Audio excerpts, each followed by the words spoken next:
Alright guys, so we're going to get the Mustang in here and start working on that dipstick tube. Probably gonna pull the engine, do clutch and stuff. But we gotta get this out of here.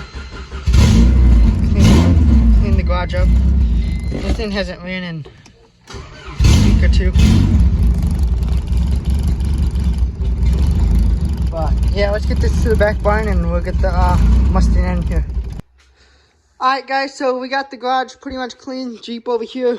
Still gotta strip it down, point it out, but Mustang's out there. We gotta get it backed up in here, organize the tools, and get the yank in that engine. So that's what I want to do. That's what I'm gonna do. So pull it out, do some parts on it, whatnot. But let us get it backed up in here. Alright guys, so the Mustang's in the garage.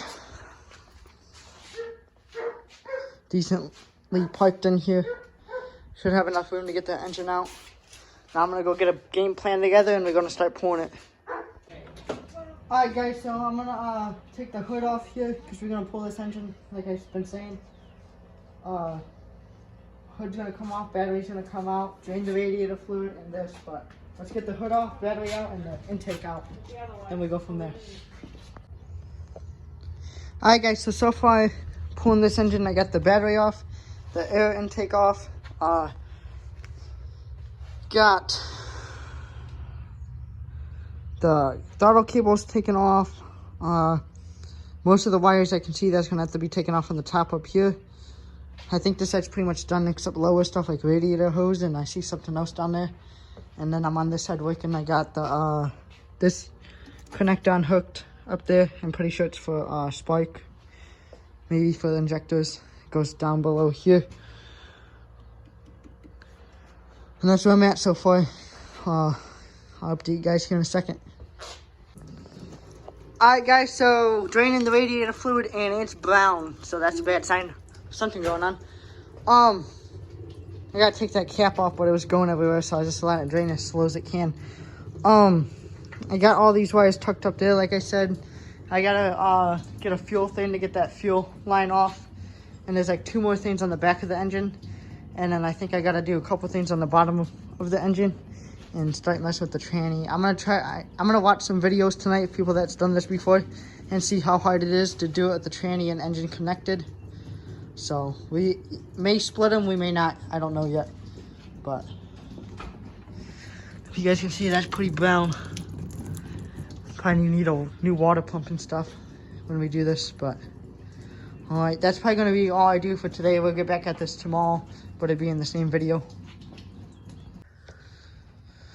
Alright guys, so we got the radiator out, fan out, coolant reservoir out. We got the fuel wheel off. We got to get the back heater core hoses off. This side I'm pretty sure is done for wires, and that side's done for wires. I pretty much just got to get the heater hoses off. I got to do the power steering pump. I'm just going to remove it, put it over here. Lines from the reservoir for the power steering. AC pump and stuff, remove it, put it to the side. And that's the next steps, I'm pretty sure. So, it's going along pretty good. I got to figure out how to get those radiator hoses off. I've never messed with those, that kind before. You got to like push in on them, pull them out for the heater core. So, I'll update you guys when I get a little farther. It's coming along good. This thing's actually pretty easy to work on. Alright guys, so what I got left is I still got to figure out how to get those heater core lines off. They've been a pain. I don't want to break them. I'm trying not to break them. One of the exhaust bolt studs where it hooks up to the H pipe or X pipe, whichever one you guys have, it's stripped out. So I was just going to cut it because I plan on getting long tubes anyway, and it should come past the cut that I cut. Because I don't feel like getting in there and cutting it. It just take too long. So the only thing that really I got left to do is those heater core, engine mounts, and tranny and shifter, I'm pretty sure, and then just look it all over.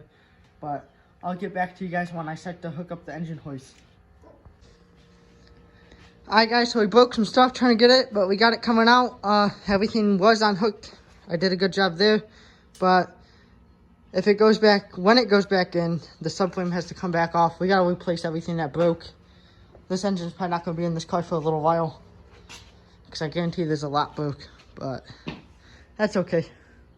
We need a lift. But let me get this out and then I'll show you guys what it looks like out of the car. Alright guys, So I got the engine out, as you can see, tranny off. I got the oil pan off it. There's a bunch of milky stuff you can see in this pan, so I'm gonna do head gaskets. Well, I'm gonna have a shop do a head gasket, both of them on it. But I can see that oil dipstick tube, so I'm gonna try to tap it right now. Sticking out right there. You guys can see my finger. I'm gonna try to tap that up through, see if this works. I'm gonna have to get a better hit on it, but that's what I'm gonna do next. And then we'll talk a little more, and I'll probably end this video. Alright guys, I got that tube out. No more tube in there. As you can see, I hope this engine lasts me all summer. I don't know if it will. It should. I'm gonna get head gaskets put in it. Like I said, oil pump, water pump. That's just for now. Just so I can drive it all summer. But yeah. And then it was really hard pulling it out from the top, so I'm gonna have somebody put it in from the bottom after I get all that stuff done. But I'm gonna get that oil pan on so nothing gets into the engine, and then I'm gonna get a gasket for that and re-gasket it and put the dipstick tube in and everything. And after that's all done, I'll save a little money and take it to the shop, and they're gonna put the engine back in, but I'll film all that stuff. So thanks. Please like, comment, subscribe, share. Let me know what you want to see next.